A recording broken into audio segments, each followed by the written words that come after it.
आंबेडकर को नहीं संसद में गृहमंत्री देथिबा विवादीय बयान को नहीं तेजिछि राजनीति।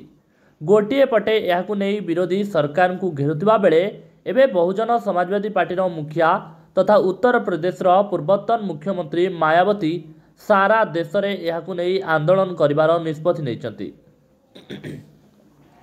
मायावती एक बयान जारी करी जे देशर दलित वंचित और अन्य उपेक्षित श्रेणीर लोकमानक हक पाई संविधान रचना करिथिबा बाबा साहेब आंबेडकर भगवान भली परम पूजनीय। अमित शाह तांको प्रति देथिबा बयान अनेक लोकंक मनरे कष्ट देछि।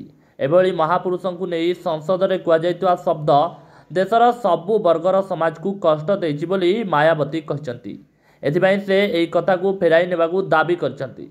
नचेत सारा देश में बीएसपी तरफ आंदोलन कराजिवो बोली मायावती कहचंती। से कहचंती जे जदि तांकर दाबी पूरण न हुए तेबे आसंता डिसेम्बर 24 तारिख रे सारा देशव्यापी आंदोलन कराजिवो। एही दिन सबु जिला मुख्यालय रे शांतिपूर्ण धारणा प्रदर्शन कराजिवो बोली मायावती कहचंती।